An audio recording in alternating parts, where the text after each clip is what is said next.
All right, let's begin our meeting. I think Chris has just said this is a very large room for such a lovely little committee, but there we are. There we go, there we go. Lovely to see you all here this evening. Shall we start off? We haven't received any apologies, you've said, but we are missing Councillor Wells right now. Hopefully they'll join us in a moment.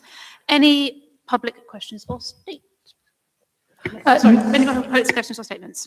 None. No, thank you very much. Any councillor questions or statements this evening? None received. Thank you so much. Has everybody had a chance to look at the minutes from last time? Are we all comfortable that it's an accurate record of the meeting? Wonderful. I'll sign those at the end then. Thank you. And any declarations of interest? None received. Dispensations? None received. Wonderful. I don't have any specific announcements for this evening. Louise and I caught up the other week, but we're going to go through it all tonight. So we'll just crack on for now. Louise, the chair is yours to give us an update on what everybody's been up to. Oh, lovely, thank you. So the first item we have tonight is an update on the community services team and what we've been up to. And the chair and this committee were very keen to hear what difference have the budget bids made to the communities team? What's it going to help us deliver? So I've kind of gone focused on that really in terms of the paper tonight.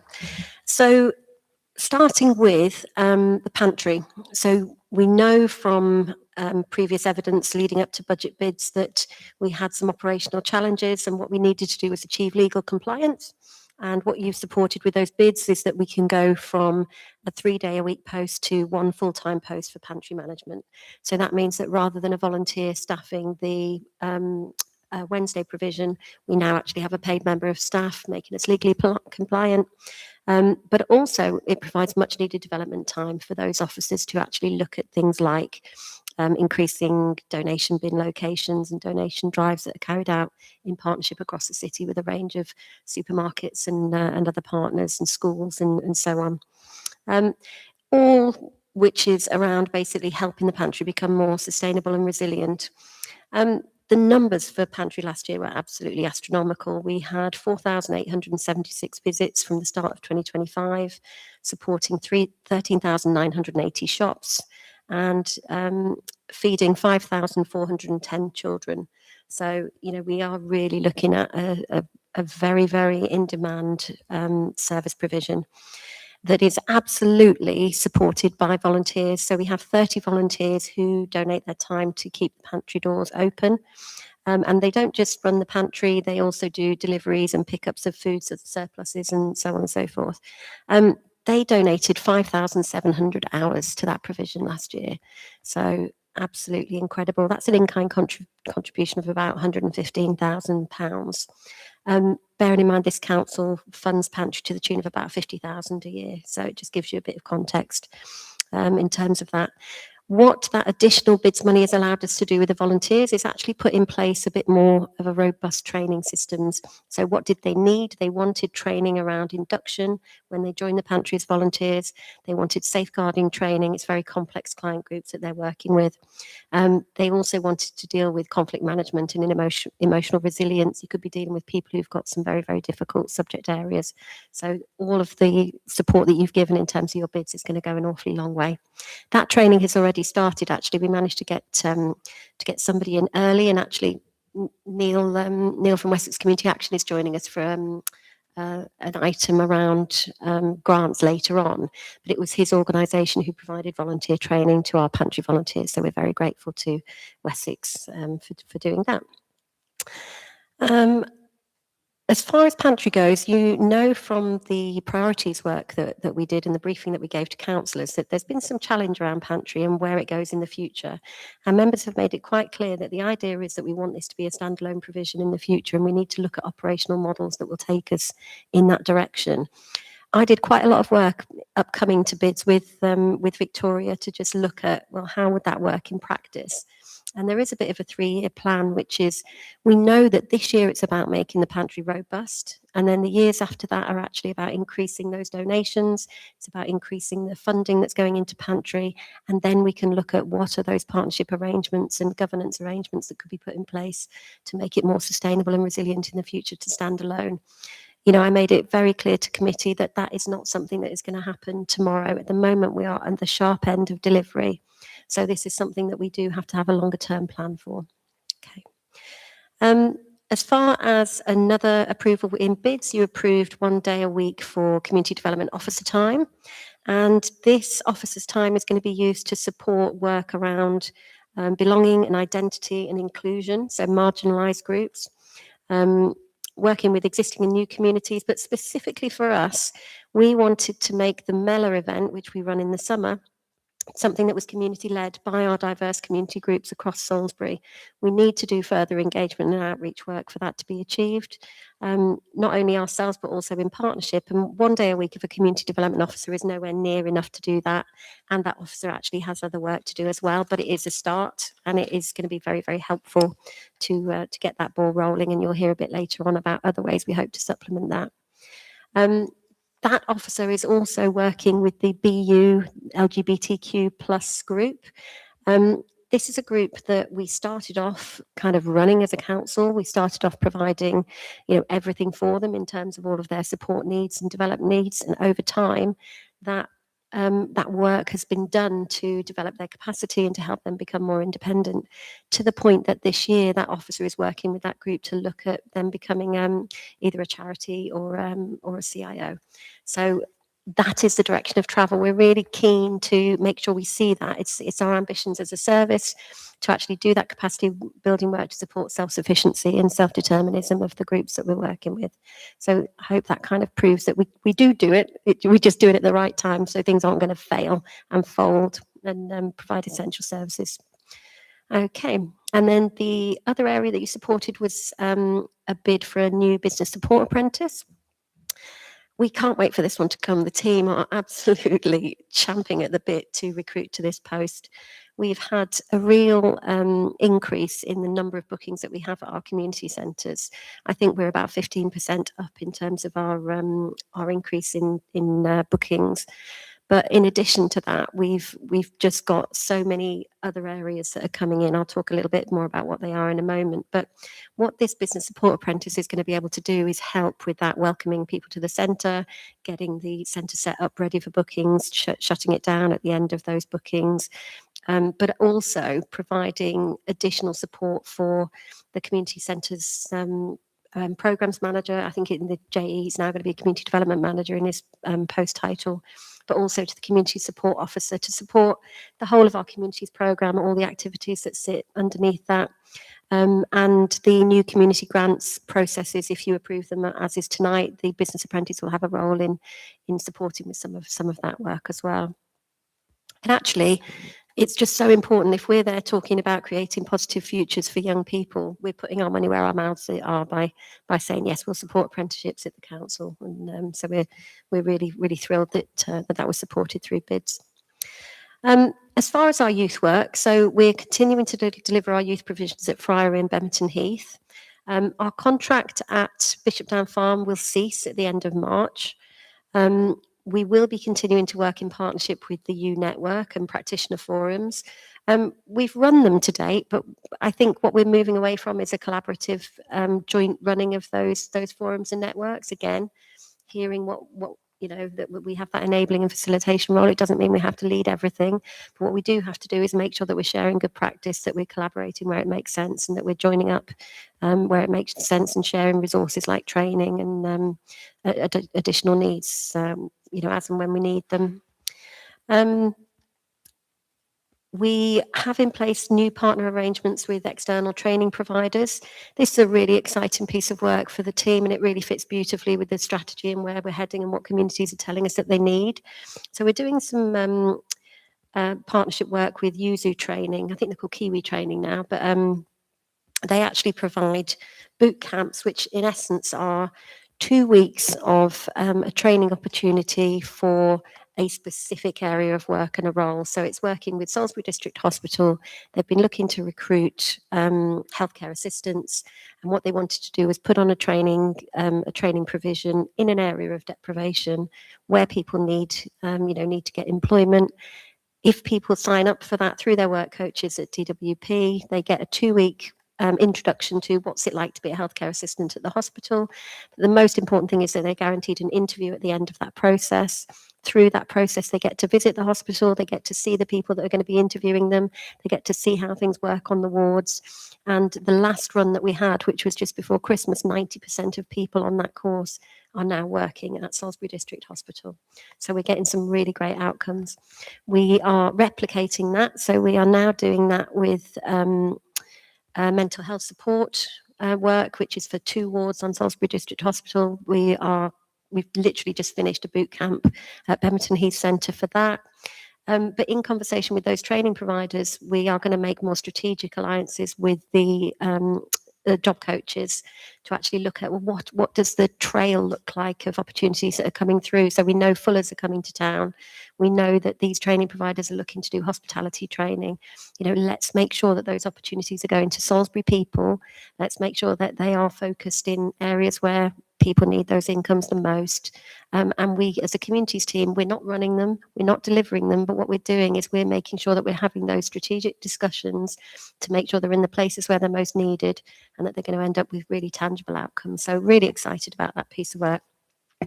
And the other area of work that's going to sit alongside that is around health and wellbeing.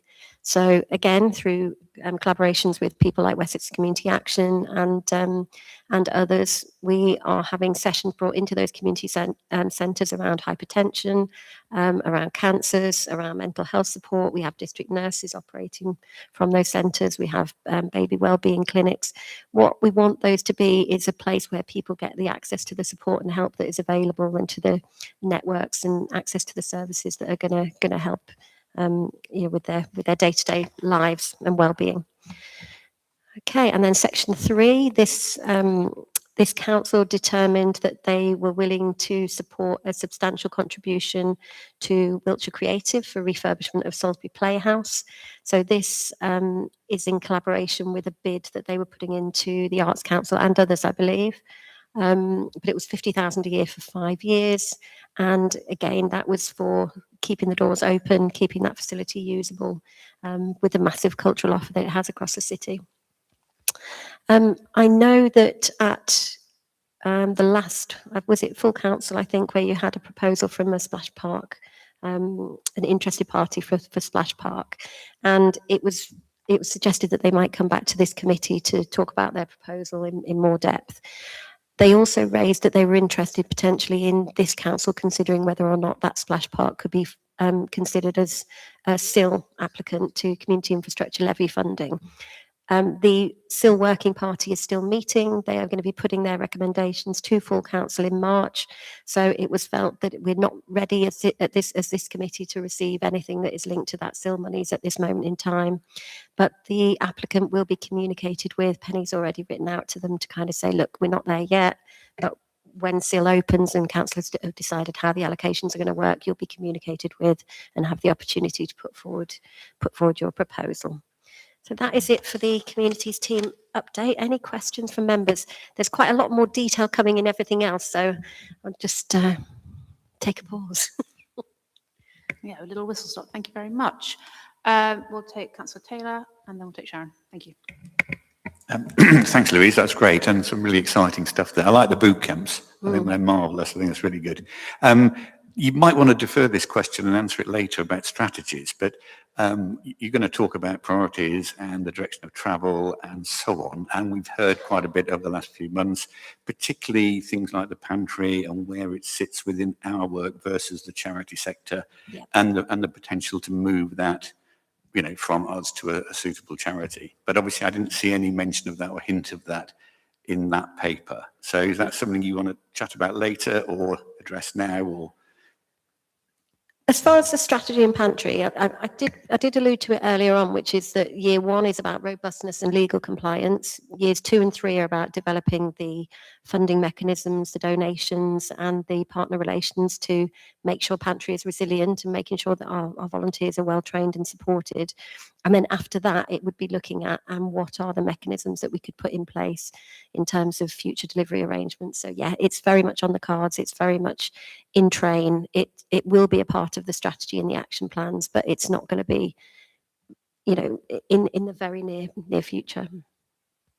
Thank you, that's helpful. And the second question, if I might, the Splash Park initiative, and we had a presentation at full council, I don't know, 3 months ago, whenever it was. Just give us a rough order of magnitude costing again, because it's an eye-watering amount, isn't it? It's a significant investment. How much is it going to cost? Penny might be able to answer that because I wasn't at the presentation. They haven't had it costed very much, so the figure that they talked about at that full council was very much a finger in the wind job, and they were looking at in the region of £200,000. So it's not an inconsiderable sum of money, but it was very much a finger in the wind job. So once they've had it costed, it could come in less, but unfortunately it could also come in more. Okay, and Sean? That all sounds absolutely brilliant. Thank you. And like Chris, what's gone on with the boot camps is so positive, and I've been sharing that ever since I first heard about it. How are we sharing that as a city council? How are we sharing the success of the communities? Yeah, that's one of the things that I've been really keen to do since I started is actually really look at how we communicate. We have not got it right to date. I would freely share that with committee and say we need to do much, much more.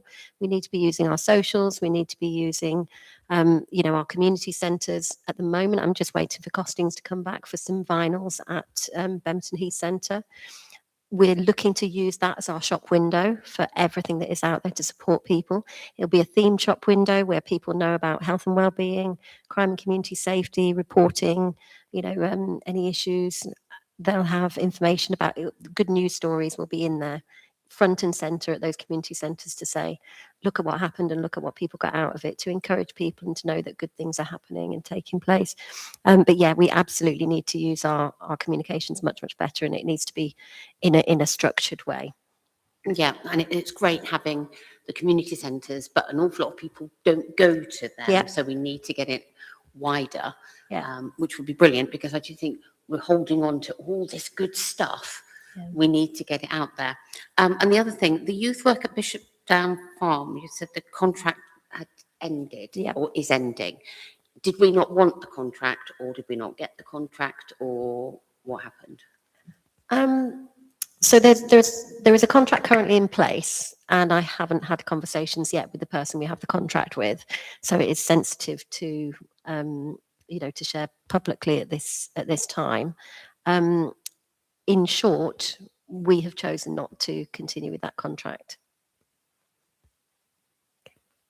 I'm just a bit concerned about the young people in that area, and what's going to happen following that. But it would be interesting to hear some more when you can share. Yeah. If I could take that offline and just update you and councillors separately once we've had conversations with the provisions themselves, that would be great. Okay. Okay, Councillor Foster, yes? Perfect. Thinking of other good news that came up, the apprentice role. Again, great idea. Could you mention briefly what the plan is for our apprentice once they cease to be an apprentice? Because I think that's the thing, is as well as sort of bring more, but where are we building them to? What's that picture and plan for them? Yeah, I think that's a really valid question, and it's something that we need to think about with all of our provisions as well. So I think that what we'd be looking for is what are the onward pathways for that apprentice. In an ideal world, they would end up working in the communities team and or in communities work across the city, delivering something of benefit, to our residents, because they will have developed the skill set, the networks, and the qualification that will go alongside them and support them to do that. It's something that we're looking at with our youth provisions as well, which is how are we developing our young leaders to become future youth workers in the future? How are we making relationships, which we haven't yet, with Wiltshire College, where they have apprenticeships around youth work? We need to make sure that we're following these trains trains of opportunity for our young people, which we'll pick up in the strategy. But yeah, you're absolutely right. From day dot, we need to be thinking about this is only a short-term provision, and we need to think about the future of this person. Yeah. Okay, would anybody else like to comment on this? No, we happy? I think I agree with everything that's been said, and I think one thing, notes I wrote to myself is case study here, in terms of both your discussion about the BU LGBTQ group and saying, is this a model for going, I was thinking to myself, is this a model for going forward for some things we're talking about, how we're giving it the beginnings and helping it to grow and then sending it off, and the same when we're talking about with the pantry. So that would be really interesting to see if we can talk about the comms idea and this kind of best practice work that possibly we can build upon with the community's work. But it feels like this meeting, the buzzword's going to be strategy, and that's really positive to see from this work as well. So thank you very much for that. Okie dokie then, moving on to the strategy and priorities for the community's work for the next 3 years. This is really, really exciting, and I hope members have had a chance to really get involved with this as it's been growing.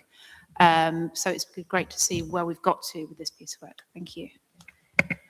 Yeah, I'm very aware that not all members will have had the opportunity to have the briefing, even though papers were sent out in relation to that briefing and how we got to these priorities and the work that sat behind it. I just think if I could just take a moment to remind you of what that was, because I think it just provides a robust level of confidence with members that we've done our work, we've done our homework to form those. So I'm a sociologist by first degree. That was my first degree. So we've used quantitative and qualitative methodologies in the research process.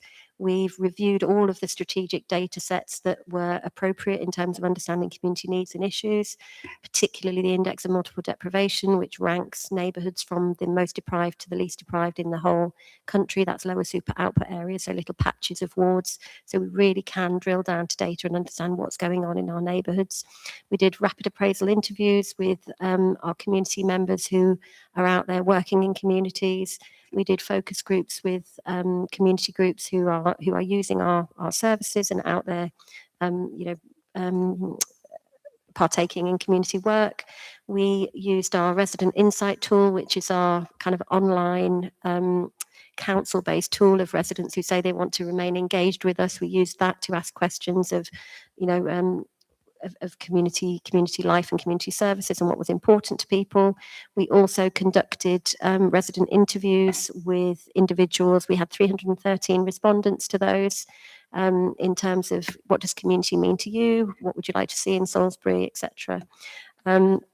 We also carried out neighbourhood mapping across our neighbourhoods, looking at those community assets, how they're working, what isn't working, both physical assets, but also the community assets that are out there in terms of other organisations and in terms of key personnel who are providing some really, really rich community activities. We engaged with our 10 partnerships that are operating across Salisbury, and we did a review of hot topics with those members from those community partnerships. We also did some engagement work with marginalised groups. So we engaged with pantry users, we engaged with community members who are using our community cafes, so people who are struggling and finding it tough out there as well. So just to give you a bit of insight, the range of ages that we consulted with started from 8 years old up to 104 was our oldest person that we engaged with. And that included special interest groups, disability groups, veterans, military families, special educational needs, BAMA groups, LGBTQ plus groups, engagement with new arrivals, with asylum seekers, with refugees. So we really have got as many voices as we possibly could as part of this process, and it is all of that work, including our own internal work, so analysis of Southampton City Council's grants and how we've used them in the past, stakeholder events with 70 partners in this room where people were, from our various groups that are operating were able to be part of developing those priorities with us, and with the elected member engagement session and briefing session that all elected members were invited to as well. And obviously staff as well have been updated through staff briefings and things in terms of the direction of travel of these priorities and where we're up to. So I think that, when we look at what's contained within within this community strategy and priorities, it's just worthwhile remembering that there's a lot that sits behind this, a huge amount of work, and I'm really, really grateful to the team and to our partners for being a part of that work. The second thing to say is, community services isn't something that is required of a parish council, but this council decided they felt it was important. You have determined as a council, both in the years preceding and in this next 3 years of strategy, that responding to community issues and needs was a strategic priority for this council. So, I feel like that's just a really good background and starting point to say that's why we're doing it, is because there's needs out there that we're trying to respond to. So let's see if we can get to the headlines that sit within this. And I was given some good advice to make it as simple that your granny can understand. So I'm going to put a bit more detail in where it gets a bit managementy speak and a bit more strategic. I'm going to try and decipher it and go, but what do we mean? What difference is it actually going to make? The so what question, I suppose. So I'll try and pick up on that as well. But yes, so we've got some delivery principles as part of the strategy, which are basically that residents are actively involved and empowered to play a key role in the development and delivery of this work. We want to make sure that information and communications are in place so communities know what support is available, they know how to get involved and engaged in shaping the activities that are going to sit and be delivered as part of the strategy. It's also important to say that today I'm not coming to you with a strategy, and I'm not coming to you with priorities that I'm asking you to approve. I'm coming to you with, this is how far we've got, this is the direction of travel, can you endorse where we're up to and endorse these priorities? We will be coming back with a full strategy and fully worked up priorities, and later on there'll be action plans that sit within my team for the delivery of this work, and with our partnerships there'll be obviously action plans that sit with partnership working as well. So in terms of the delivery principles, we'll deliver through asset-based community development. So this is a industry recognised good practice, which is that we will recognise and build on the strengths, skills and resources that already exist within our communities. We will seek to reduce duplication. We'll make sure we have effective use of resources and maximise our value through community leadership and collaborative working to respond to the most urgent community needs. We talk about external funding and encouraging take-up of both our council grants but partners' grants programmes as well, but also seeking external funding from some of the larger partnership, lottery funding and things like that are out there that we can actually, make a tangible difference and work collaboratively in partnership to grow local initiatives. So we're going to make sure that we've got monitoring and evaluation in place, putting all those lovely things, outcomes and impact of the work that's taking place. But we felt it was really important to just start to think about what is our shared vision. And this came out of all of the partnership work. There were themes. There were themes that were there very clearly, which is basically a vision that communities are connected, resilient and able to thrive together. That's kind of the big tagline. The what we do was one thing, but also the how are we going to do it came out as really, really important. And so that's where we've got values that sit within the strategy at the moment as well, which is underpinning core values which will guide the way that we work. So improving the quality of life of residents by responding to evidence community needs and helping people to help themselves. Building community capacity by developing opportunities to support and strengthen skills, experiences and abilities. So this is all the training type stuff and other opportunities that exist to build capacity. Developing inclusive and harmonious community relations by increasing accessibility and developing understanding and connections between diverse sectors of our communities. So we know at the moment that there are some tensions out there between existing and new communities. We need to break down those barriers, increase understanding, but also, we've got further work to do around accessibility, around SEND. We've got further work to do around new arrivals. We've got further work to do around our BAMA groups. So there's plenty to do. There's plenty to do. Listening, learning and delivering together with meaningful community engagement with residents and partners at the heart of delivery. And then it's a challenge really to ourselves to be transformative and bold, embrace new ideas and innovative approaches that are going to bring lasting and sustainable positive changes in our communities. It's that thing of like, can we stop doing what we've always done because we've always done it that way and actually look to what what are the most interesting and innovative ideas that we can take a risk on potentially for good reward. So we've just got to step outside our comfort zones a little bit on that one and challenge ourselves. So then we come to the priorities. Originally, I think in the last iteration of the community strategy, there were seven priorities, and it was felt very much with partners and with members and with the staff team that actually we were stretched too thin. There was absolutely no way that it was possible to deliver on 7 priorities. Everything seemed to fit into those priorities. So how do you say no to things? It was a challenge that was presented to us.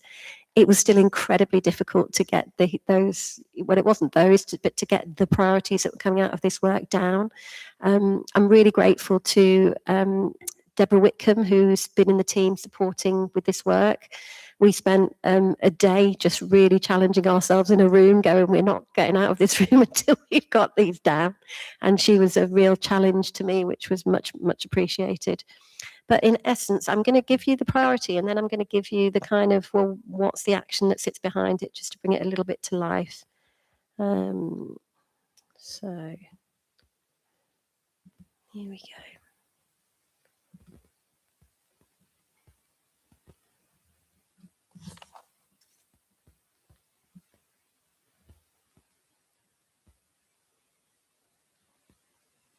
Okay.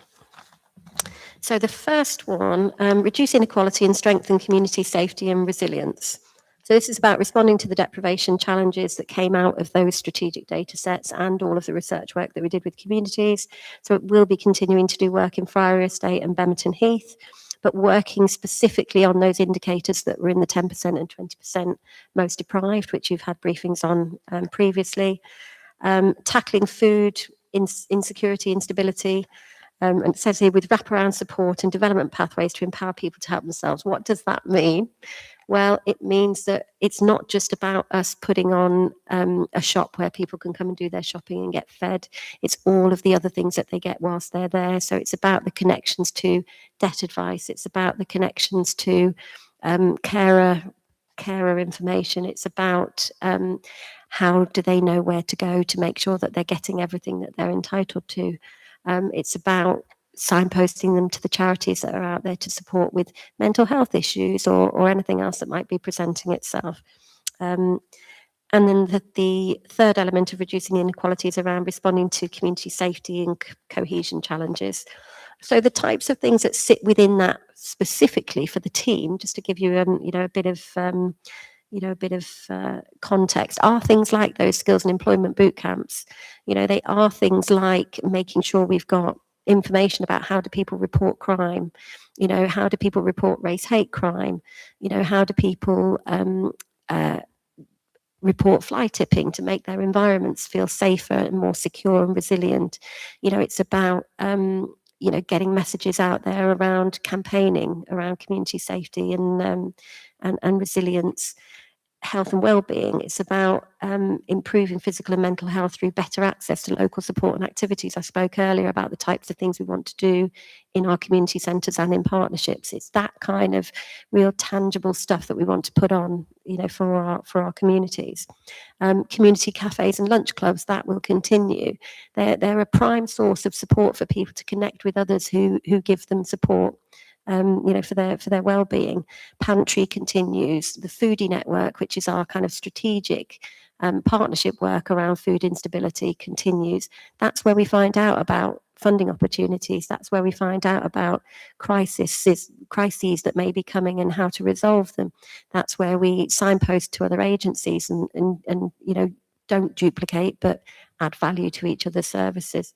But all of that information and signposting and the wraparound support that we'll facilitate and enable, not necessarily deliver. We'll be delivering some of it, but a lot of it, it's about being that connecting role as a communities team. So that is reducing inequality and safety and resilience.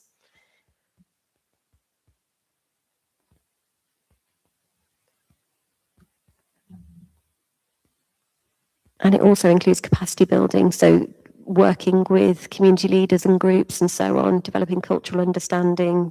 I could go on, but I hope that's enough examples of real stuff. So priority 2, creating positive opportunities and futures for our young people.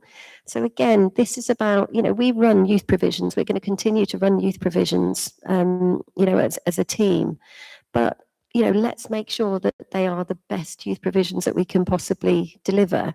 And let's make sure that as part of them, we're thinking about how are we developing the life skills of those young people that we're engaging with in our services? How are we actually providing training opportunities? How are we providing pathways to future more positive activities? How are we making sure that the people that are running our youth provisions are skilled and qualified and know the really good practice that's out there, and making sure that we're delivering on that as well? We'll continue to be running some of our activities like fun days, but they will be specific to those areas of deprivation. We're not looking at replicating those across the city. What we will do in areas where they have existed before in the city is provide that enabling role, and we'll help those community groups to run those fun days if they so wish. We won't be running them as a communities team because we can't do it all, and we have to focus on the areas where it's most needed. But again, the Bishop Down Farm example is a really crucial one. We want other organisations to step into those spaces and take on those provisions. We don't want to see provision reduce across the city. So we'll be doing that work and that connecting work to try and make sure that that happens with our work with young people as well. We'll continue to be part of the U network. So this is about the youth practitioner network and steering group. So this is about peer support, providing leadership opportunities, having a stronger youth voice across our city, making sure that young people can be empowered and involved in everything that affects their futures. And then there'll be outreach and engagement through the partnership work that we're doing. So engagement with schools as well, particularly in those areas of deprivation.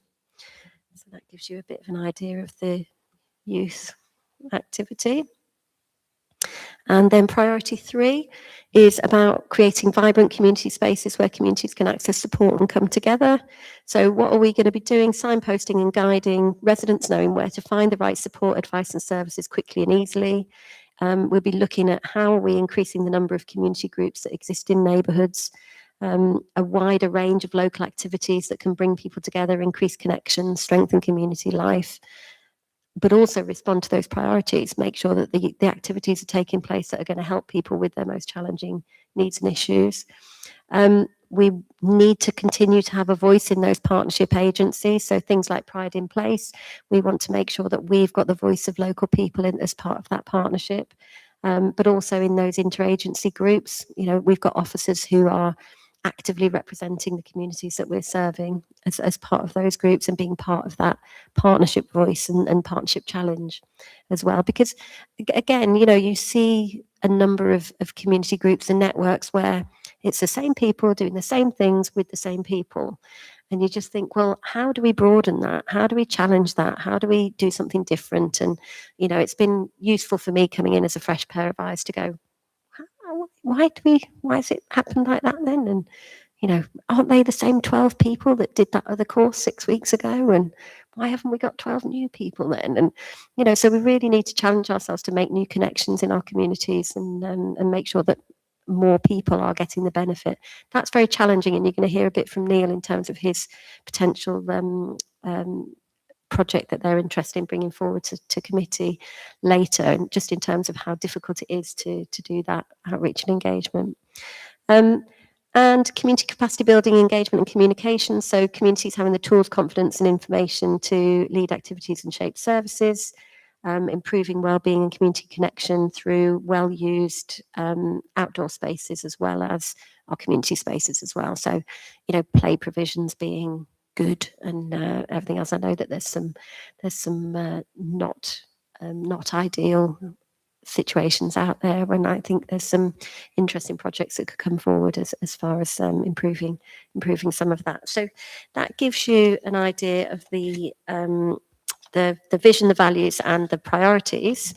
And yes, my recommendation is that members note the proposed approach, note the future direction of challenge, and at this stage endorse those priorities, but we will be coming back for sign off with a strategy and a tweaked version, if needed, of these priorities in June 2026.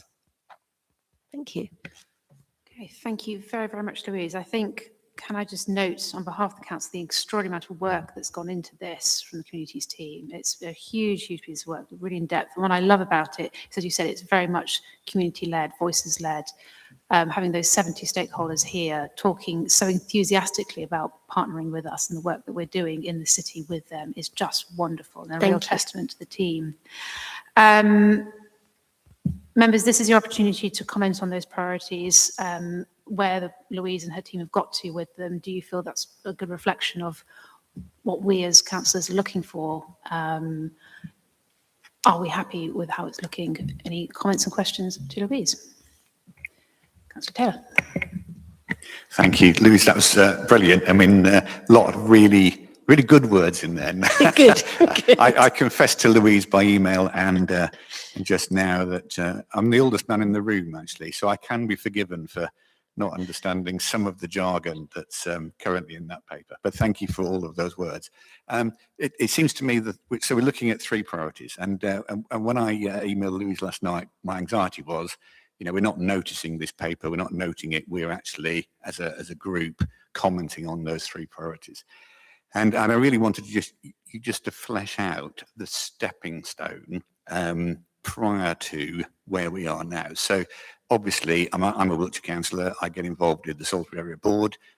We met at the Salisbury Area Board in November, whenever it was, when you gave a very good presentation on a lot of this work and a lot of the background, similarly to the SCC councillors, and that was great. But again, it's like in very simple, like 1 sentence, 2 sentence terms, before we get into the nitty gritty of this paper, what actually is the community's role for Salisbury City Council? So we've got Wiltshire Council, we've got the government, we've got lots of other charities. I mean, we've got the Trussell Trust just up the road, lots going on.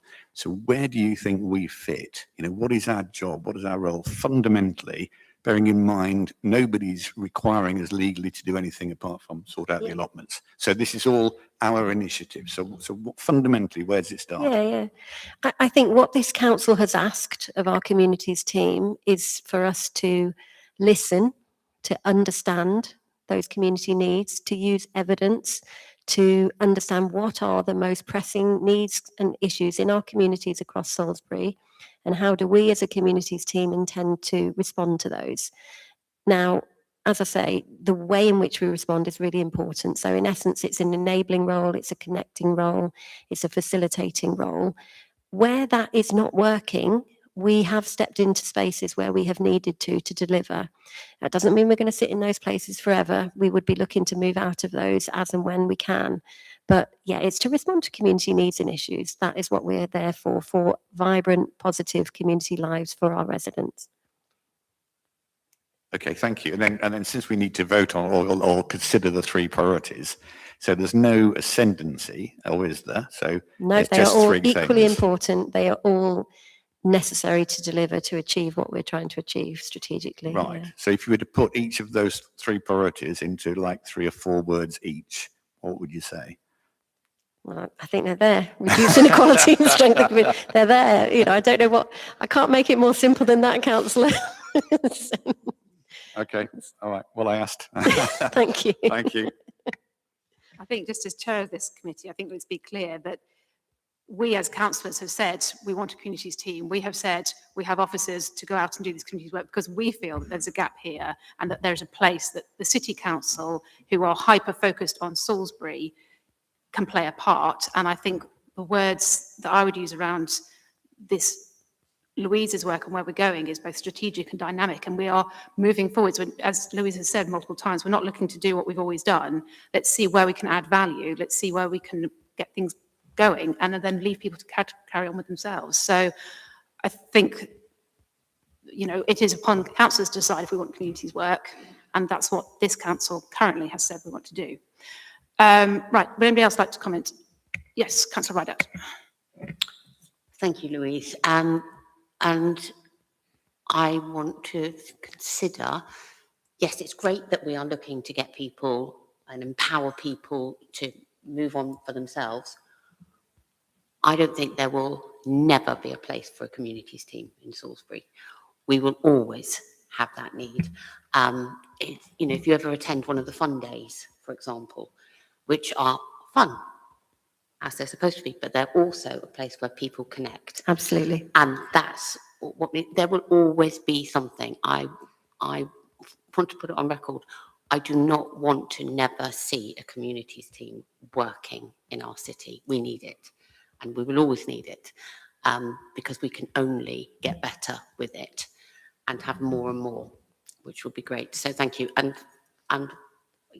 your presentation, I'm sorry there weren't more people there. It was really informative and eye-opening. So thank you. Thank you. Councillor Foster? Yep. Thank you. Yeah, to reiterate, I think almost the combined, and maybe from Chris's point, just to start, I think it's that we're moving, it feels, not only are we sort of changing these strategies, but that idea of not sitting still. So I think whilst we always need communities, we don't want to sort of go, well, we've always done this, because they don't need it anymore. And I guess that's my question then is, I like specificity. I also like flexibility.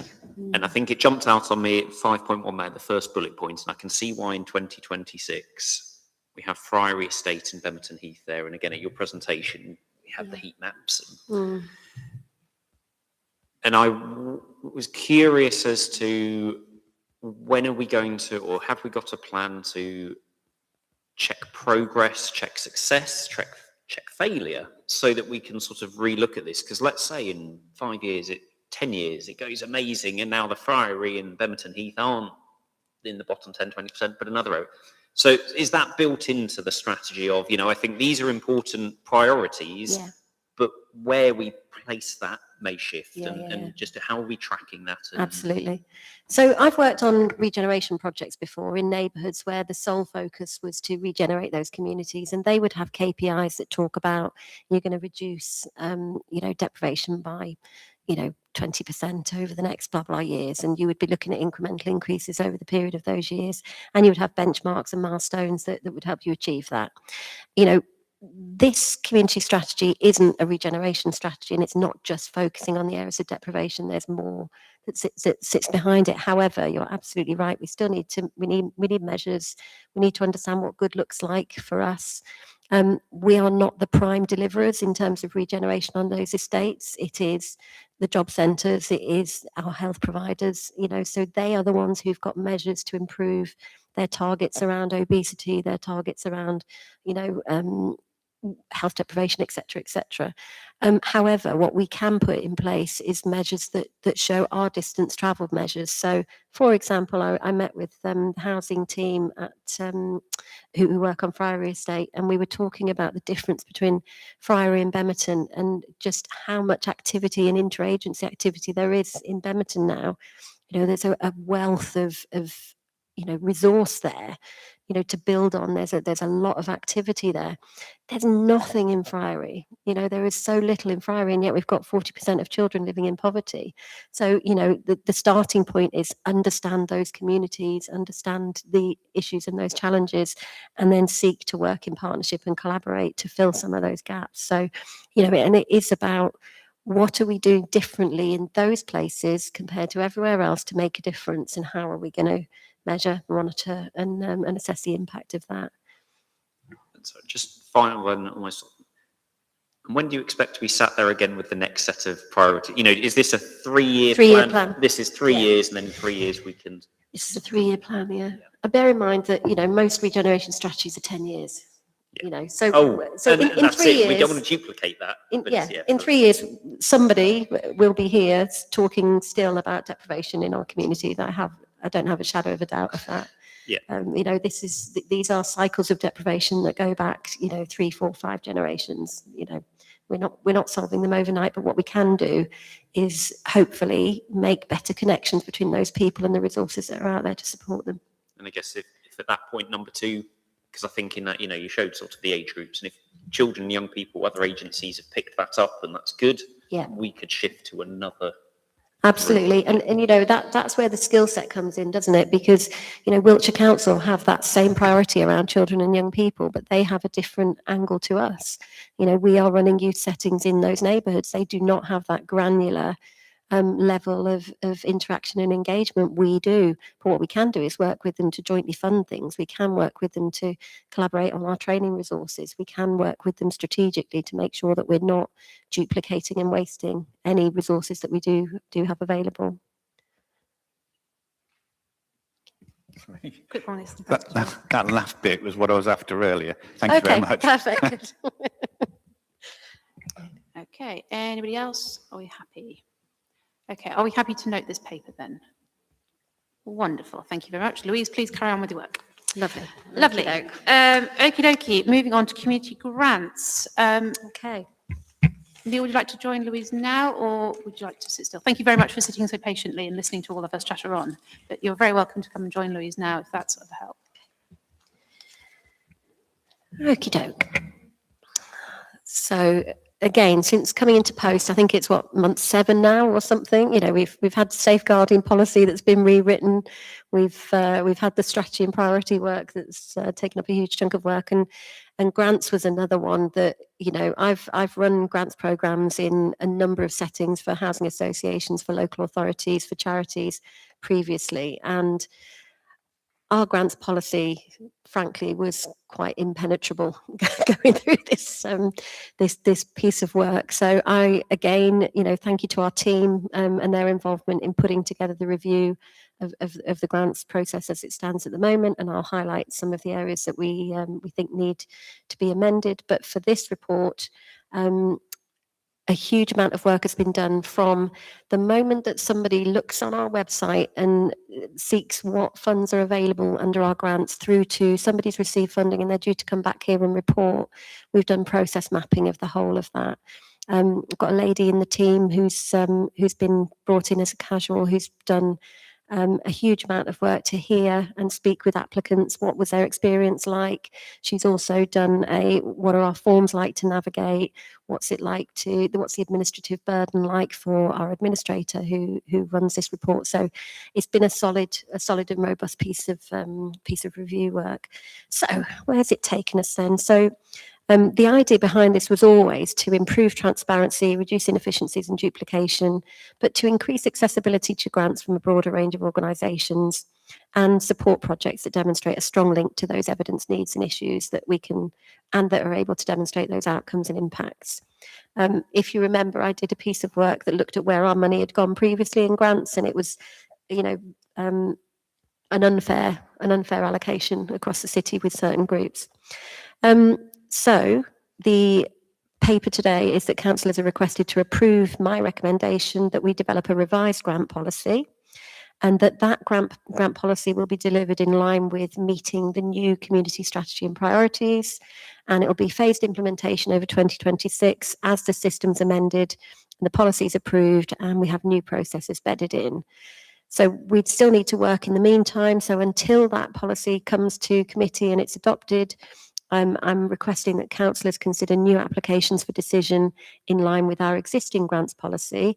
However, that approved recommendations from this report can be used as additional supplementary guidance to support responsive and up-to-date grant decision making, which is in line with those community priorities that I've just spoken about. What we don't want to do is have groups who are applying for, you know, the 7 priorities that existed before. If you're comfortable, which you've just endorsed, that you are comfortable with the direction of travel of the existing priorities. So it just keeps it live and it keeps it agile and flexible as we do all the other work that's going to need to sit behind this. So yes, we've got the new community priorities, which are relevant. What else came out of that review was a lack of capacity, and that our small groups and charities and diverse and marginalised groups need additional support to self-organise and upskill, to be able to access community grants funding, but also to engage in those broader community networks and opportunities. The review showed that we've got an overly complex and confusing grants process for applicants, very unwieldy for processing, and you know that came from applicants. We know we need that increased collaboration with both Wiltshire Community Foundation and Wiltshire Council area boards. Both have very different ways of working with the area boards and Wiltshire Community Foundation. Both have got very different amounts of funding available and so on, but We need to be able to spot those opportunities for collaboration and sharing resources. We also need to pick up if anybody is trying to pull the wool over our eyes and is actually trying to be double funded for the same piece of work. We also need to identify opportunities for match funding where that makes sense as well. So we know we need to collaborate more with those organisations. And actually, it's also about the add-on support for people who apply to us and aren't successful. Those relationships with those other organisations can often be a nice segue on to somewhere else where they could get funding and could get support as well. Particularly Wiltshire Community Foundation, they've got a huge amount of money and donors and other resources behind them. We know from the process and things that have happened in the past and from the review that lengthy periods between decision making and committee dates can sometimes cause delays to the grant making process. Feedback from applicants has suggested that this can present a barrier to applying if they have time sensitive projects, or if they're reliant upon match funding and they can't get a decision from this committee. So it is suggested in this paper that we put in place a special measure for the ability to take exceptional decisions. I'll say a little bit more about what that might look like in a moment. So what are the policy recommendations? So they are that the community priorities are used to set the direction for use of community grants. So in other words, projects that sit outside of those priorities will not be considered for funding. The lack of capacity, it is suggested that we work in partnership to increase community outreach and engagement activity. You'll hear from Neil in a moment in terms of Wessex Community Action Field that they have something to offer as far as that is concerned. And it's consistent with our strategic aim of empowering communities to help themselves, that capacity building with smaller scale organisations is carried out. It is recommended that we simplify what is currently complex grants process with one single grants pot. So we've had some really outdated, odd things that are in the grants system, sports grants and youth bursaries. They came at a time when you had specific funds associated with them. That's no longer the case. People don't know what they're applying for, when they look at should I apply for this, that, or the other? And it's just caused immense confusion. One single grants pot that everybody applies to is the direction of travel that we feel is most appropriate. Additionally, we've had some strange practices where there's windows open for applying for grants and people aren't quite sure where they sit in that application process. We want to really make that very, very transparent and have a rolling programme where applicants are invited to apply all year round, and whichever committee is closest to where they come into the system, once they are reviewed, they will attend the next available committee that sits as part of that process. It's also recommended that we remove the appeals process for community grants. In the last 5 years of grants that the review took into account, we've never had a facility of an appeal that's taken place as part of this process. The way that the process is followed is that incoming grants are reviewed by me as head of communities. Any shortfalls in information or mismatches to the strategic priorities are then addressed with the applicant. They can then make corrections and to their application. There are due diligence checks that take into account their financial viability with our responsible financial officer supporting with that. And then you have all of the reports, the recommendations and the decision-making processes that happen as part of this committee. All of the above provide that robust level of scrutiny that, I'm perfectly content as head of community services that we have transparency and we can provide confidence on defending the decisions that we take without the need for a separate appeals process. It just, again, none of those big funding agencies have these in place. They have very, very simple, open, honest criteria. You either fit or you don't. This is what we need. We need further information on X, Y, and Z. You need to come back to us. They don't have appeals processes for other grant pots, and particularly not for one of this size and nature. It's felt that it would really improve our grants process if we had a single point of access for applications. At the moment, people can apply online or they can provide hard copies. Their hard copies can sometimes be 30 pages worth of information for an application, which isn't ideal. We would like to move to a web-based platform. We understand that that could provide or could prove an accessibility issue for some members of the public. In those occasions, the communities team would assist them to make that web-based application and type that in for them, or provide additional support in terms of needs if that were required. It's also recommended, so the scope of this report doesn't take into account city grants and cultural grants, other than we would wish the new community priorities to be linked to those as well, so that those cultural grants are making sure that the activities that they're carrying out are also in line with those new endorsed community priorities. We want to put in place dovetailing of decision making with Wiltshire Community Foundation and Wiltshire Council. So making sure that we schedule our grants decision making and conversations at a similar time to their decision making, so that we're identifying if there are similar, the same applicants going for the same money, and so on and so forth. For special measure exceptional decisions, the suggestion is that we, in the circumstances where the delay could be time sensitive or there's match funding at stake, basically there's a special decision needed.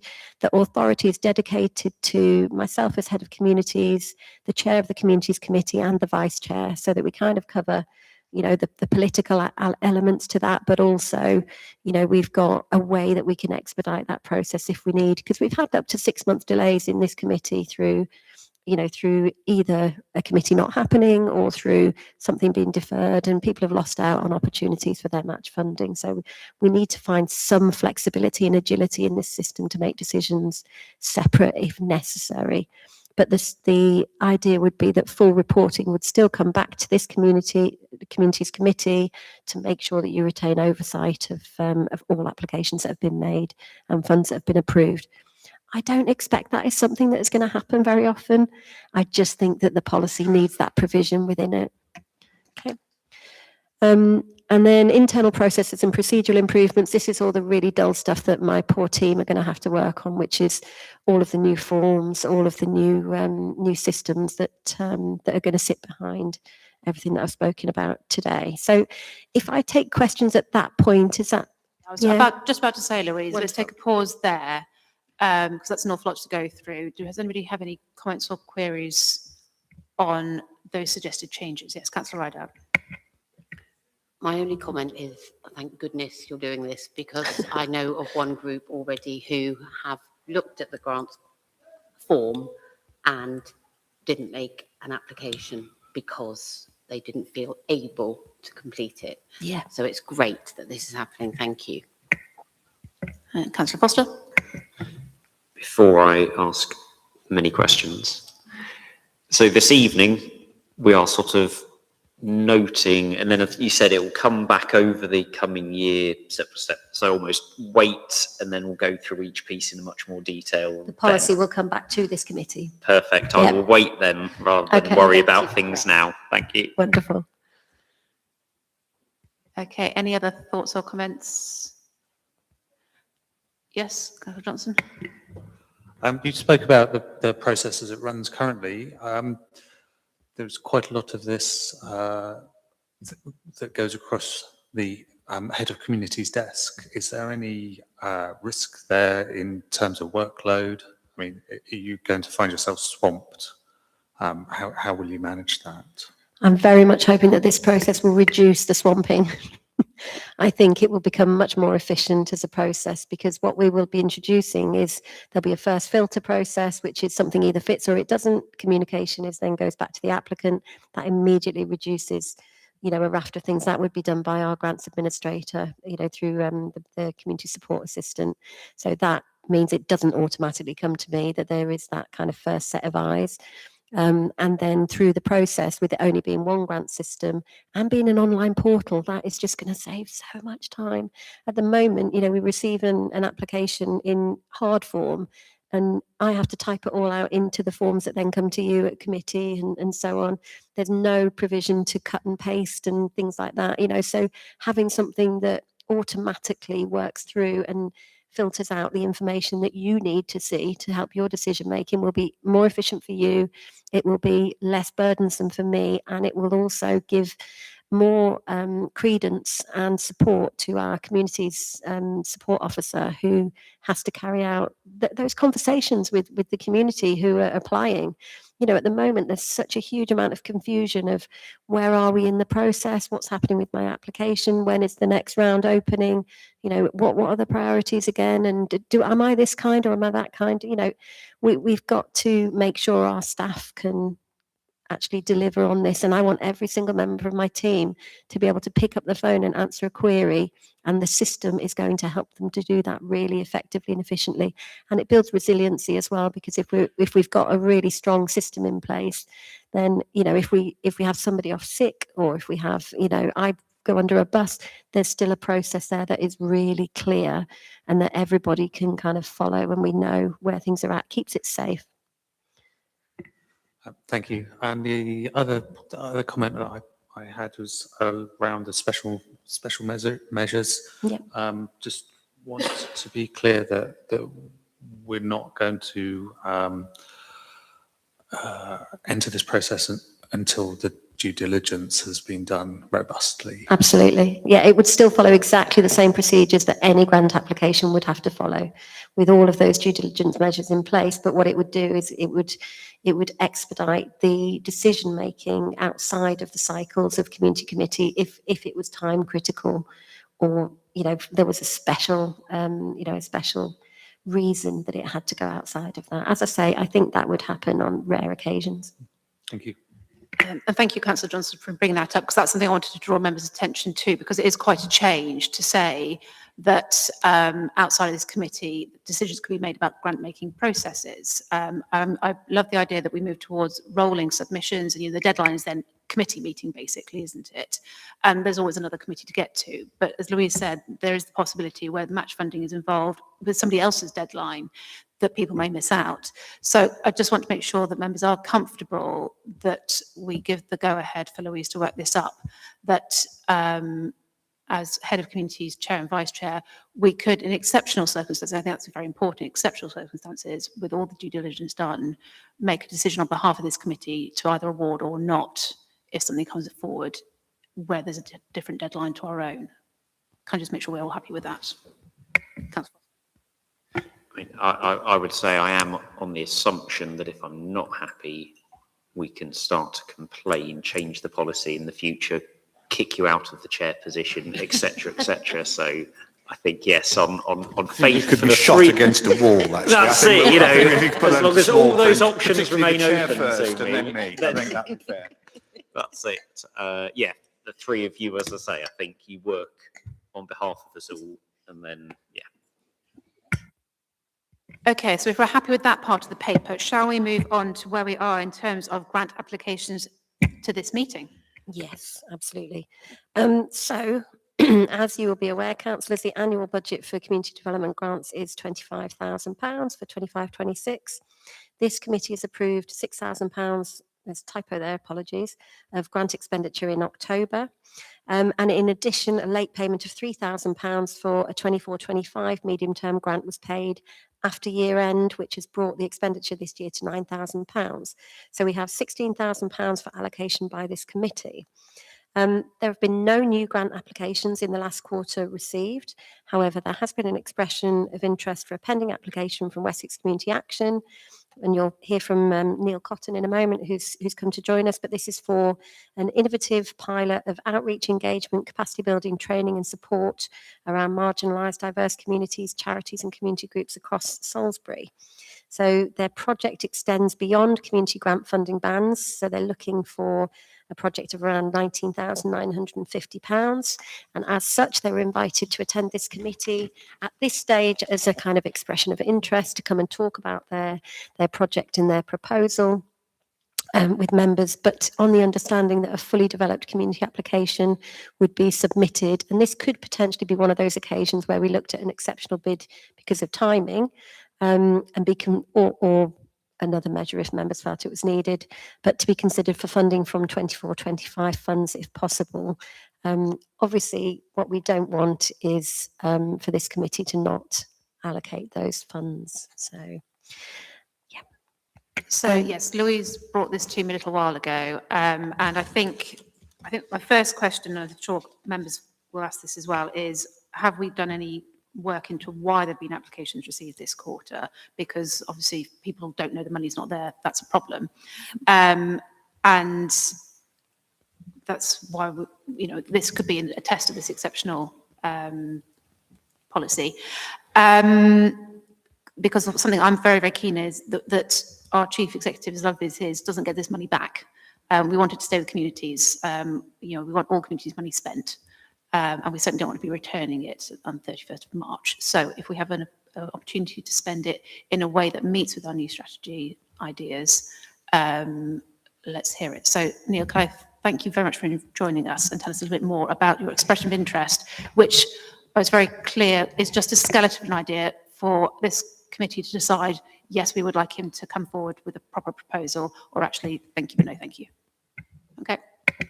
Yeah, thank you, Chair. Thanks for the opportunity to talk to you all today about communities. It's a subject I always love talking about. I've just worked in communities for many years.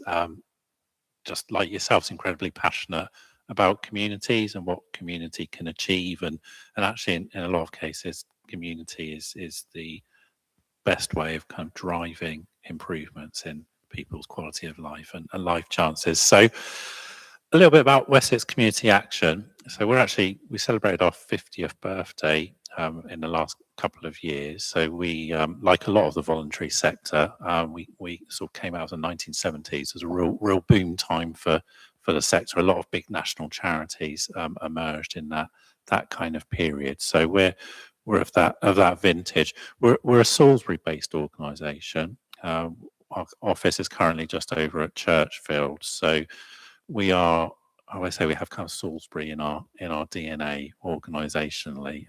Feel a really close connection to the city. What we are organisationally is what people call in kind of old money a council for voluntary services. And in new money, a local infrastructure organisation. So both kind of means the same thing. As what we're about really is that infrastructure is the key point, and our role is to develop that voluntary and community sector infrastructure. So we do that by supporting the doers. We support the people who are actually doing the real kind of work on the ground. So the people that are kind of showing up to kind of volunteer at a community pantry, showing up to kind of run the youth club. I'm always absolutely in awe of those kind of people. It's such a privilege to work with those kind of people that just keep everything turning in our communities.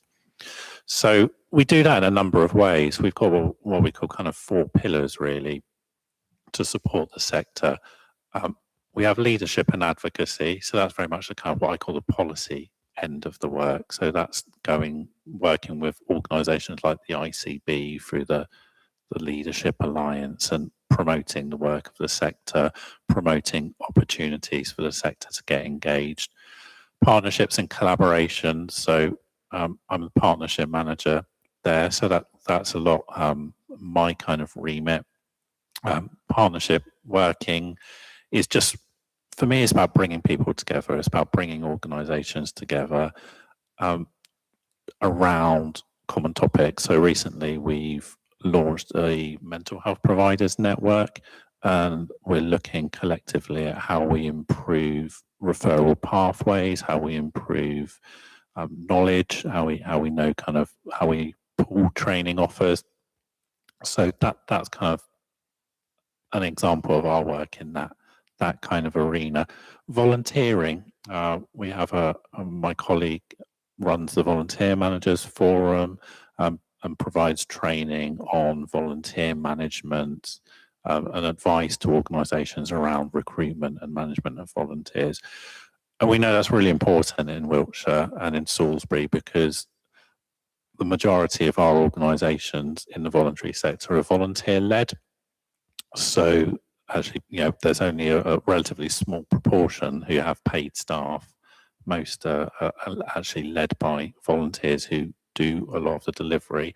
And that's a real critical point for the capacity of our voluntary sector, because it can be quite a challenge to recruit volunteers in this particular environment.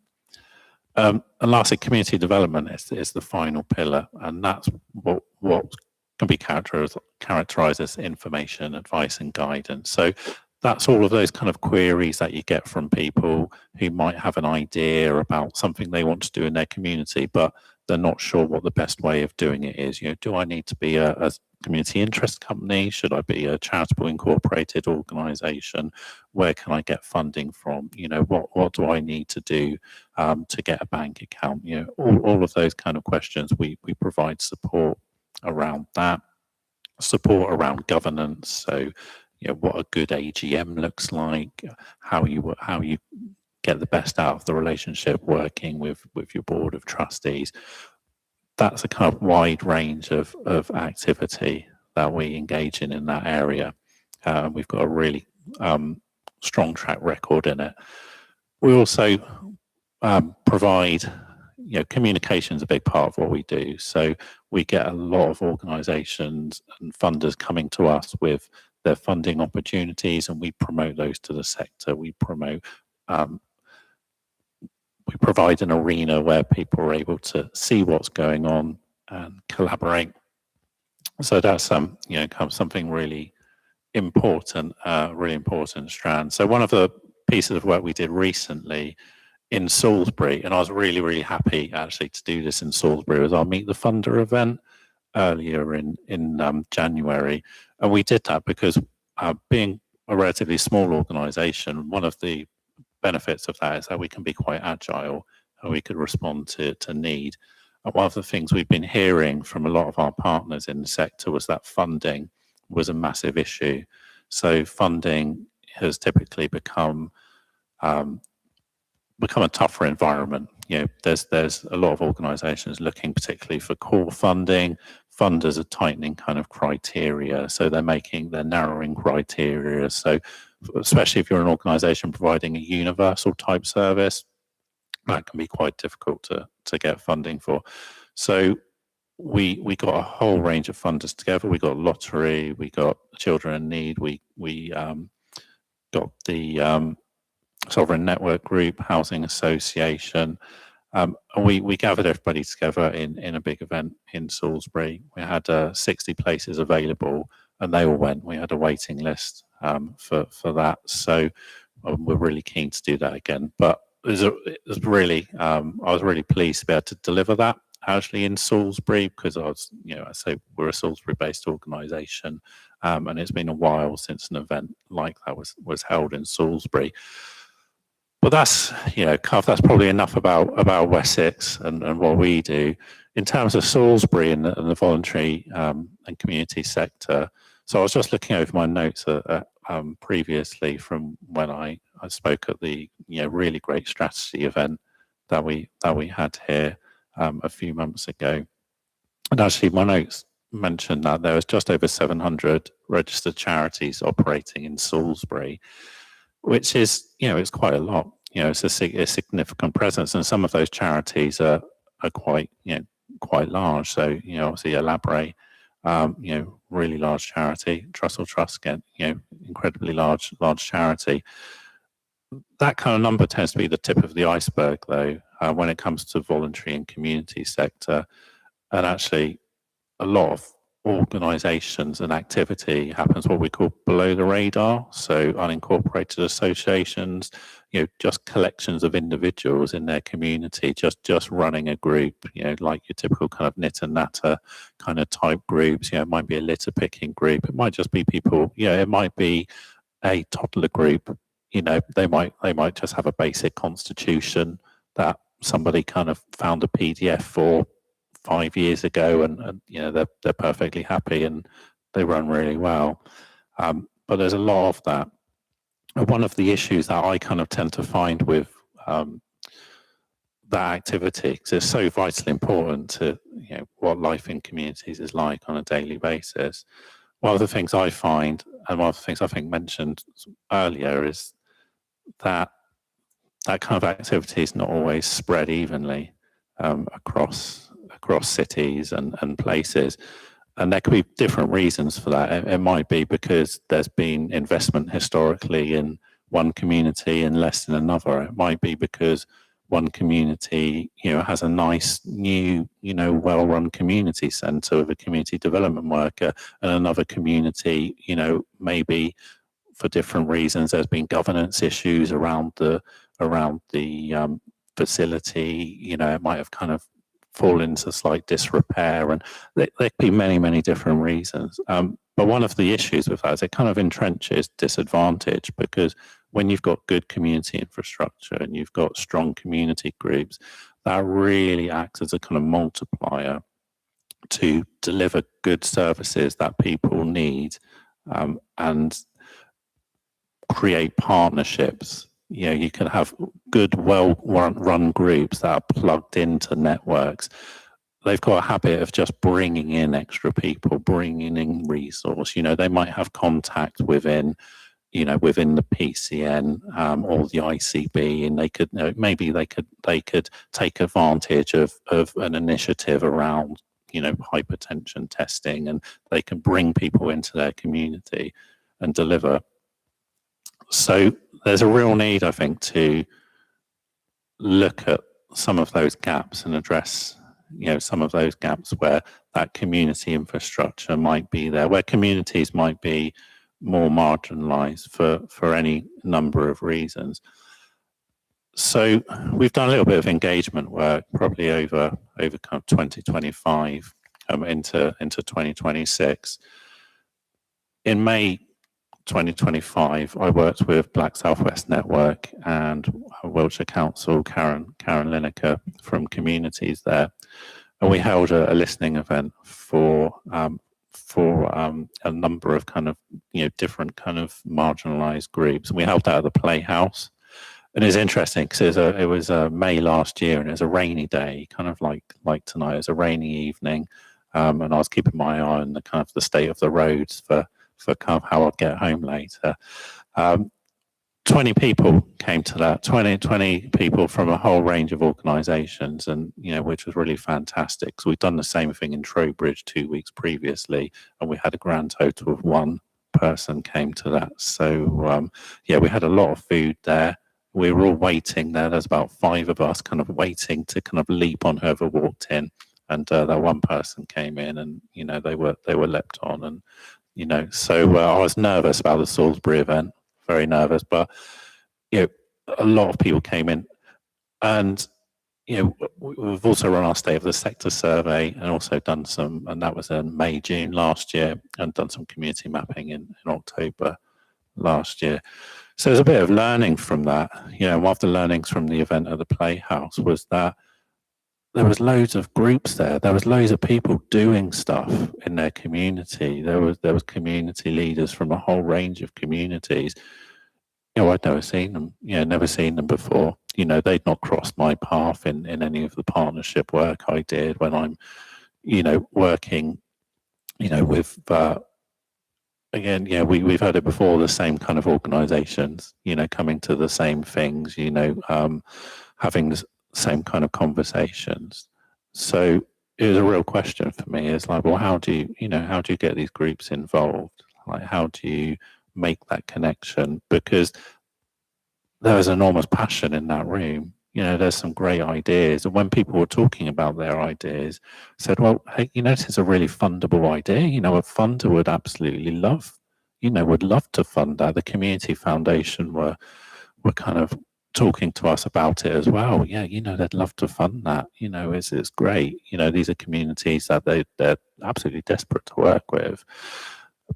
But there's a barrier there, and it's not an easy barrier to overcome. So we've spent since last May trying to continue that engagement with the groups, kind of mainly through Black Southwest Network, who are based in Bristol. But it's quite difficult to maintain that relationship, when you've got that sort of geographic distance there, and that's like a real learning point. Is that one of the things in partnership work is that partnerships move at the speed of trust. And I think there's a real issue there with developing that trust so that communities and groups that have been particularly marginalised are able to participate in those kind of forums, are able to take advantage of that funding, and then use that funding to support their communities, use that funding to promote, provide activities in the communities, to provide services that people need, because they're the people who know what the communities need. I always say my starting position with anything community is, actually, I don't know anything. I don't know anything about what communities want. They know it. And it's just, my role is just to facilitate those enablers in that community. So, we also learned that, there was a real concern about, groups being underdeveloped and lacking that kind of resilience and feeling that kind of frustration that they weren't really kind of getting anywhere, not really developing. So we've kind of been thinking about how do you start addressing this? Like how do you kind of resolve this issue with small community groups or communities where there are groups but they're not really engaging? And I think what we keep coming back to is the need for outreach and the need for people who are able to take that time to develop those relationships with those communities and those community leaders to really kind of build that rapport with them and to support them in developing groups, particularly around funding. So support groups to apply for funding pots, to know that they're there, and to have that confidence, because I think I don't always realise that, it can be very difficult for people that have never done it before. It could be really daunting to come into an arena that you've not been to. So there's a real need for that kind of development to help build confidence with those groups. It's also around kind of, mapping, doing some mapping work on the ground. Mapping's best done close to the ground for small groups. I always say I'm very old-fashioned in community development, in that I think you've got to spend time on the ground. You've got to get out. You've got to walk around. You've got to talk to people. You've got to have conversations. You've got to listen. Like, most of all, you've got to listen to what people want, and do that over a period of time, and you build up a picture. And I always say that is the third meeting with somebody, where they really tell you what's going on. The first meeting's getting to know you, the second meeting's kind of consolidating that, and the third meeting is where they kind of let you in and you've kind of really noticed that door opening. So having, maybe two outreach workers who outreach development workers doing 1 day a week each, some focused like geographically or focused across the whole city, but with a remit to develop community activity, to develop particularly those small community groups who aren't engaged in the kind of the networks that are already there, who are effectively building a bridge, to those kind of networks, to those kind of spaces, so that all of our communities are able to participate fully in the opportunities that are available there and that the partnerships are available there. We are all, Wessex are well placed for that, in that we provide a range of what we call our sort of business as usual development of groups. So, a community outreach worker working in Salisbury would be able to do that initial development piece, and then they'd be able to hand over into our kind of typical universal offer that we provide. So people will be able to sign up for our newsletters, they'll be able to come to the forums that we run, they'll be able to come to our funders events, because they'll be plugged into that network. They'll have that kind of confidence to attend those kind of spaces. So yeah, and definitely the training groups, especially around volunteers and volunteer management, and governance is really critical, because it's about quality. Good, well-run groups deliver good quality services. Those quality services are essential for working in kind of partnership, essential for attracting funding. And done well, community groups, if they're doing really good engagement with the communities, they can really deliver for all of the communities. So all of those kind of people, and they're a great way to reach them. So, we'd also propose as part of this to run a number of workshops around particularly what we call fit for funding. So that's the kind of very early kind of stages of working with groups to get them to that position where they're able to apply for their first kind of funds, whether that's from yourselves, whether that's from area board or all the community foundations. So we're really fortunate in Wiltshire, and actually we have some very good small grant pots that are very nice kind of first steps. And fit for funding would help us get groups to being in a position where they're able to bid for that kind of money, and also to training is around the kind of governance that you need. You need to kind of make sure that you've got transparency, that you've got the right processes to manage that money, that you're able to do your evaluation. You could do a good evaluation, you could show the impact, you're able to present a good quality report to the funder, which supports you in that credibility then for the next step to grow. Volunteering, as we've said, massively important. There's a real skills gap for managing volunteers. A lot of organisations say, well, kind of we struggle to get volunteers, and actually, kind of there's a lot of work you can do around, well, how, improving your kind of the role descriptions, the expectations, how you can break down, how you can maybe use some innovation around your volunteering roles, different types of volunteering, how you can volunteer, especially, from how do you get younger people involved in volunteering, how you get people that haven't, been involved in volunteering before. We know there's a big gap in volunteering amongst communities. There's a lot of inequality there, and there is stuff that you can do to address that, and that's something that we support people with regularly as an organisation.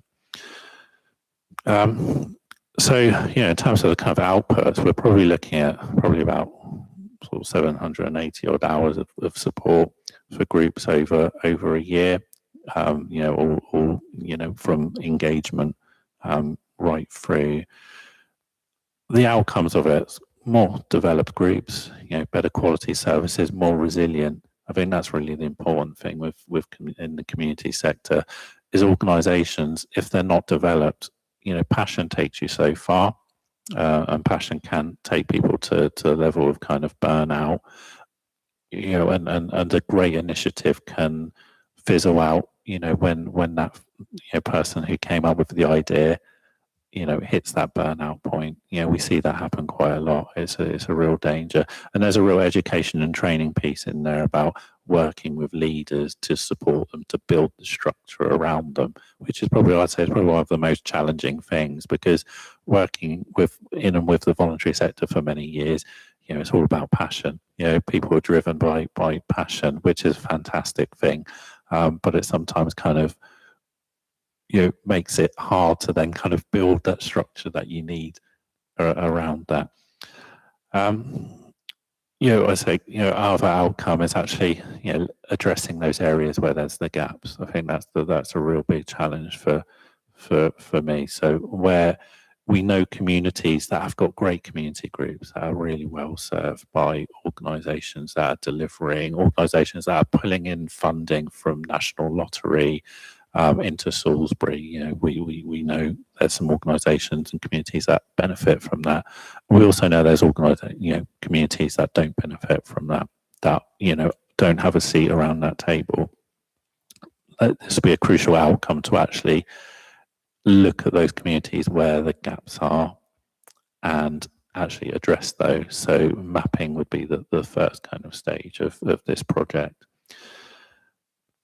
an increase in participation from marginalised communities. So we'd love to see more volunteering from marginalised communities. We'd love to see marginalised communities represented at events like our Meet the Funder event, like the strategy event, that was held here. It'd be wonderful to see that. As I say, building up kind of trust and rapport is the way to achieve that. And a more joined up community sector, as we heard in the priorities, about a vibrant sector, a sector that's kind of joined up. Through this project, we'll be able to kind of create spaces where we actually have a really rich community sector where there's many, many voices represented. And, that only helps to strengthen the sector as a whole. I see it a lot when I, bring people together in a room. I always tend to have networking coffee time built into that, and that's probably my favorite part of any event that I put on, because that's where the magic happens. That's where all of those conversations happen, and you see people making those links and exchanging kind of cards, and that conversation is going to carry on, and that's going to turn into something really positive. And it's about enabling communities to resolve their challenges. I've had, I said at the start, I believe that communities are best placed to resolve the challenges if we enable them. And I see in the strategy that an asset-based community development approach was mentioned, and this would absolutely be an asset-based approach, because it's starting from the point that actually communities do have the assets to meet the challenges that they face, the particularly complex challenges that they face these days.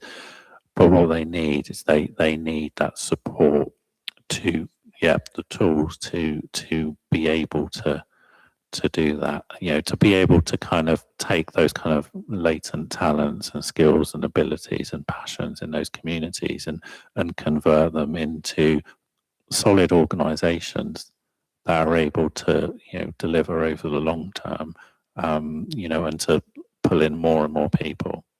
So Yeah, have you finished, Neil? Is that everything? Yeah. Just a quick one from me then. So just being really clear, how much money you're asking this committee for? Full stop, really. Yeah. So we're still kind of working on the kind of the kind of overall figures, but it would just be about 19,000 for just 19,950. Yeah. Okay. Thank you very much for that incredibly comprehensive overview of what you're hoping to achieve. Yes, Councillor Taylor. Thank you. Apologies, my attention span is 30 seconds. Councillor Foster and I were chatting about this on the way back from church on Sunday morning. So you may have said this, but I didn't hear it. So we now know how much you're asking for. Thank you for that answer. I know you've now told us an awful lot about what's going on. Specifically, what is this 19K going to be spent on? It's a lot of money. What are you actually going to buy with it? Yeah, so in terms of the kind of specifics, we're looking at 2 outreach workers working a day a week each, plus a range of workshops. So we're looking at about 10 workshops and 4 networking events, and the sort of 1 day a week would equate to about 780 hours of support in total over a year. Thank you. Yes, Louise. I just wanted to add that Neil has been involved in some of the engagement work with our community groups as part of the strategy work, interviewing our community groups, understanding kind of what's out there. But he also chairs the Wiltshire Inclusion Network, which is a strategic group who look at engagement of Black and minority ethnic groups, who look at new arrivals, who look at asylum seekers and refugees, who look at a range of marginalised groups. We know that our Salisbury community has changed. We know that there are challenges for those new arrivals to the city to understand the city landscape, to participate in that city landscape. The Inclusion Network and the work that sits around that it's a really credible organisation who could actually help overcome some of those barriers is one thing I'd say. I think the second thing I'd say is that, you know, those 720 odd charities, you know, Neil hasn't talked about the outreach work that they would do with those groups and organisations to make those connections between those groups and organisations, building their capacity and having access to that training, that education and that support. But the outreach and engagement work, they're the boots on the ground. They're the people who are going into those communities to find who is not connected at the moment, who needs that support. And, you know, just think about things like our pantry. We have, you know, every type of person you can imagine represented in that pantry. I'd absolutely love it if we had outreach workers who could come to pantry and make some of those connections with those groups and say, have you thought about how you can form into a group and, you know, work not only with your own communities, but join up with some of the other communities to increase engagement and inclusion between our diverse communities. You know, we've got our city council project, the Mela, happening in the summer.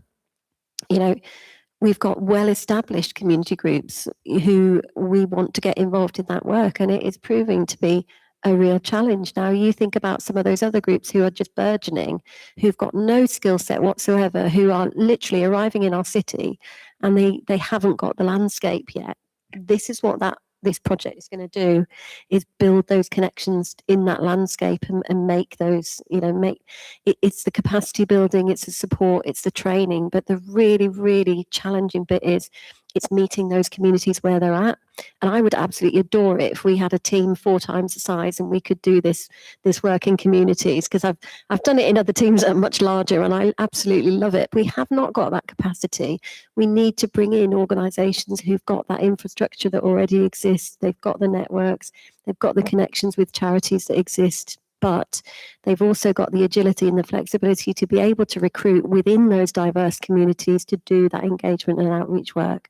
So I fully endorse, you know, this is as you know, as an opportunity. So with all that in mind, that's a huge amount of information. Yes, Councillor Foster, what do you want to say? Sorry, just 2 thoughts. One on the funding, because I think looking at the numbers, we've got 16,000 and 19,950. Is there a way, I say, assuming I like this idea, is that going to be a barrier? Do we say we can do 16 now and 3.5 later?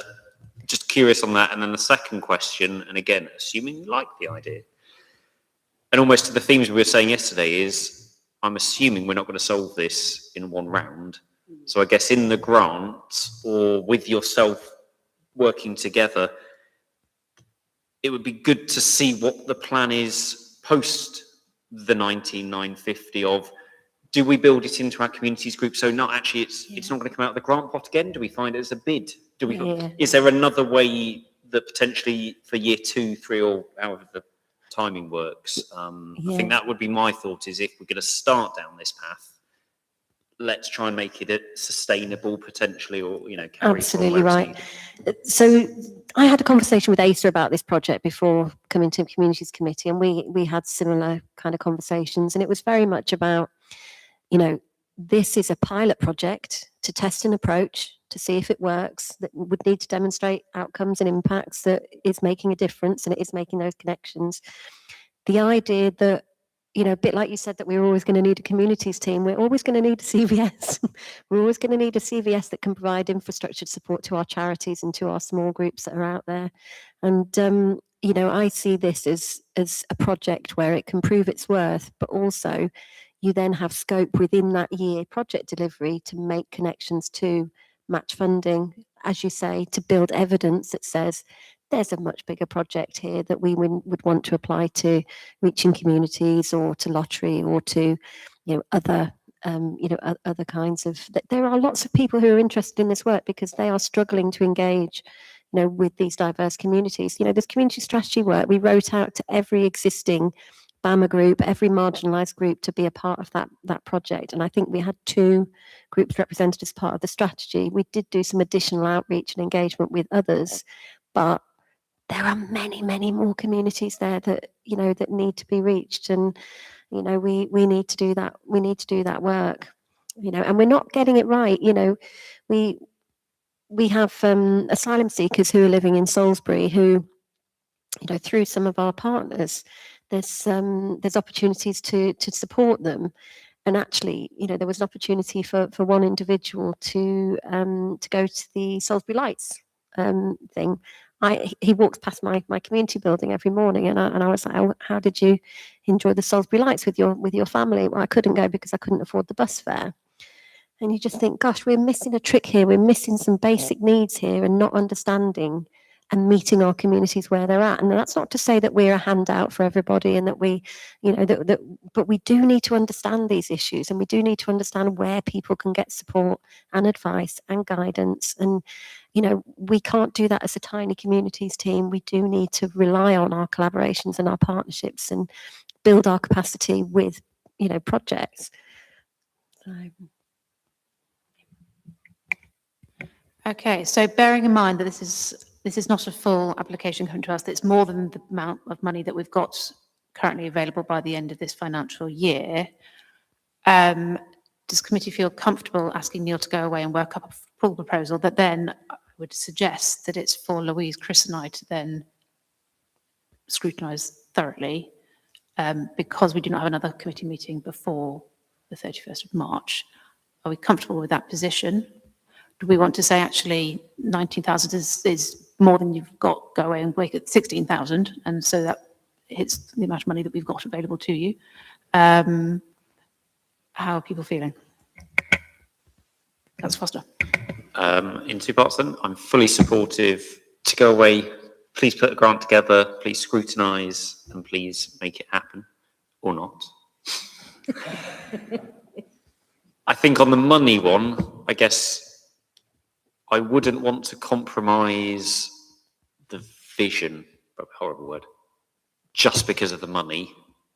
So again, I think it's that question of, well, if we've got this pot now, we're clearly not talking about delivering this by the end of the financial year. So it feels like whether it's a sort of 90% of it gets paid from what we have available now, and we can get some agreement in the grant that there's a promise of additional money when it becomes available in the future budget, something like that feels appropriate. I would rather that than compromise on what we're delivering because we've got a stopgap because of a tax year, because that's how governments run, etc., etc. Yeah, just responding to that. So again, I mean, obviously, Louise, you're the expert on what's going on here, and it sounds like you could break down that application. I mean, you said to me, one person here, one person there, whatever. So you can break that down. So it sounds like we have a warm, cozy feeling about an application that looks a bit like 16K, with a view that it's going to be the same group of us reviewing a subsequent application in the new financial year for, guess what, £3,500 worth or something like that. So I would suggest you break it down into component parts, and we go, green light on one, and then come back and review the other in the new year, if that suits everybody.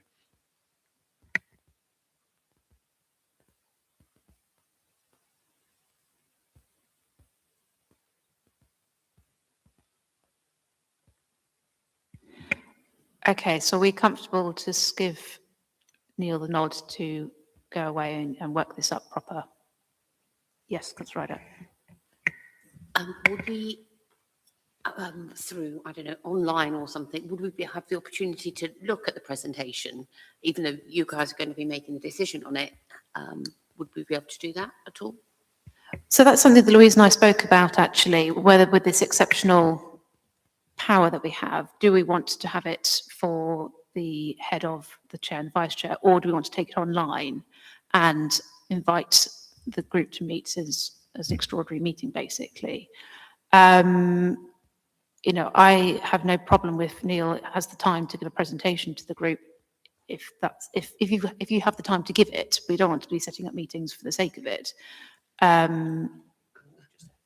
Yeah, no, but I didn't mean to have Oh, I an see. online meeting. I meant whatever kind of presentation you make, would we be able to see it? I That see. was all, yeah. Yes, I think I'd personally be very comfortable if there's a written paper that comes, that it's circulated to all councillors in this meeting, that you give comments on it, and then we say yes, in light of those comments, it's a yes or a no. Yes. Okay, we're happy with that as a way forward. And then you shoot us. Yes. Lovely. Okie dokie. So on that then, Can I just say though, the reason that we hadn't suggested that was because what we didn't want is what can sometimes happen, which is that then delays the process and people don't come back and blah, blah, blah, and there's to and froing, etc. So if it was for information, and if you have any burning, yes, burning concerns, you would raise them with the chair, that would be perfectly acceptable, I'm sure. But I think that the paper that you approved earlier makes clear that the delegated decision making goes to the chair, the vice chair, and me as head of communities. So I just think it needs that agility. And I'm not suggesting that any of you will be slow or whatever, but we just know that these things can become incredibly complex once, and the whole point of that whole delegated decision making is that it is agile and quick and flexible, but still robust. So if on this occasion you wanted to see it because it was an extraordinary amount of your whole chunk of grant funding, completely understand why that might be the case. But I think you've still made the decision that delegated powers goes to the chair, the vice chair, and head of communities. I think in agreement to that, I would suggest, because I have to work, deadlines are great. I would propose almost it gets sent to us for reference. You give us 24 hours or 48 hours, and there's a deadline, and if you miss it, you miss it. That's on us. And it's comments, not questions. I think we shouldn't expect a response to anything we share. It is merely a one-way thing. And again, therefore, you don't have to waste time coming back to us. So yeah, we comment, you can ignore it, delegated decision. But we've had the opportunity to give a view. And again, 24 hours, whatever is available. But I think that's all. And then, yeah, we agree, as you say, the agility is still there. It's my view. Okie dokie. So on that then, let's say thank you very much, Neil. Go forth and produce paper. Oh, apologies. Okie dokie. So let's take these recommendations en masse then. Is everybody happy with these recommendations? Can I have a proposer and a seconder for them? Can I have a proposer? Thank you, Councillor Foster. Can I have a seconder? Thank you, Councillor Rideout. We're all in agreement? Lovely, there we are. Righty-ho, time is pressing on. So let's skip on to community lottery. Louise, have you got, do like a quick summary on this one for us? This is a two-liner. Okay, so... Neil, you're very welcome to stay, leave, move on. Thank you so much. Thank you ever so much, Neil.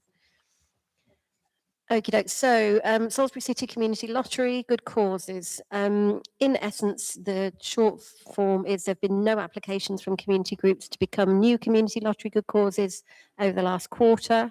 And we realise we need to do more work to promote this opportunity to additional eligible community groups to support their work in our communities.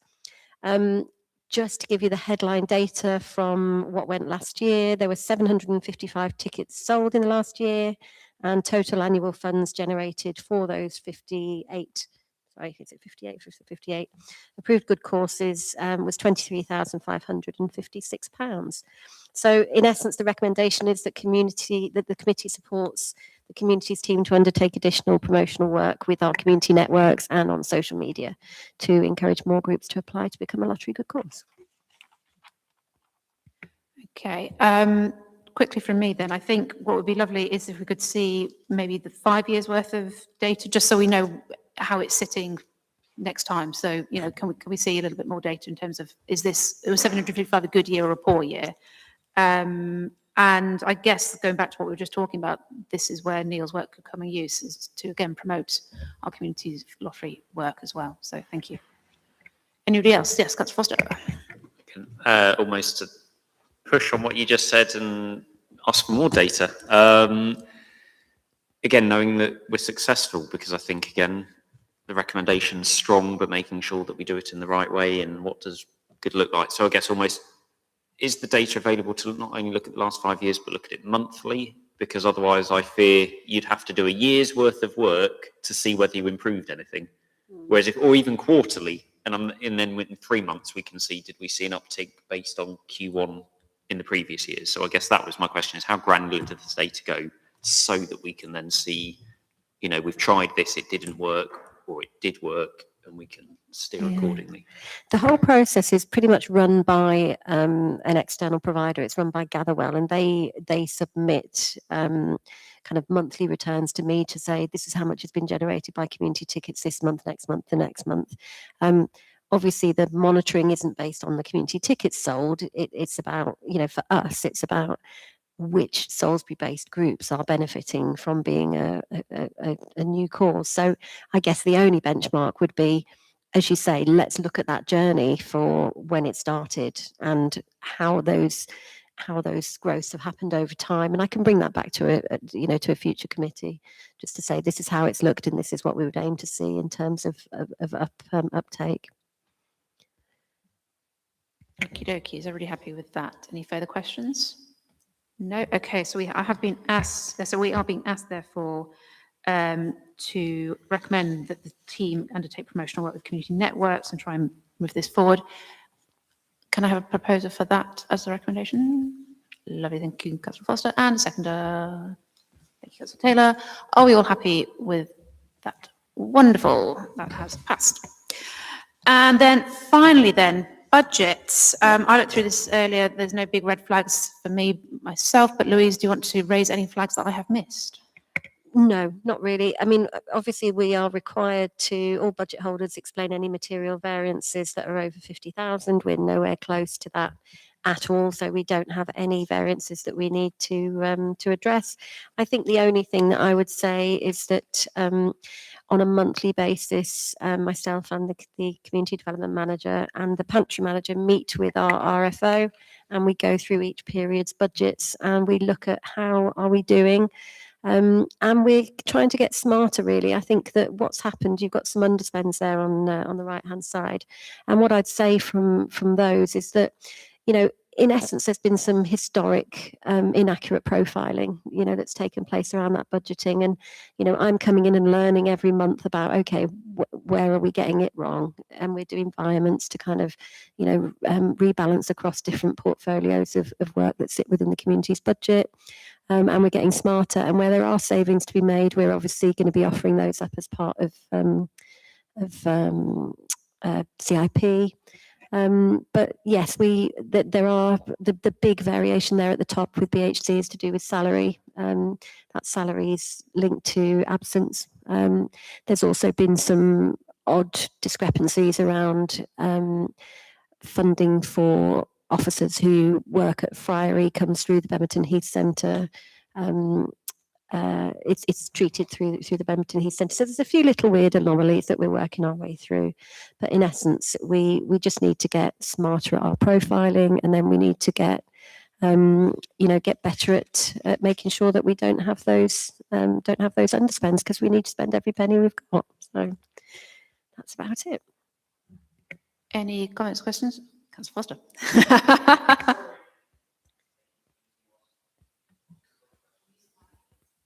Sorry, just take the opportunity, because I think it keeps coming up a few times, lunch clubs.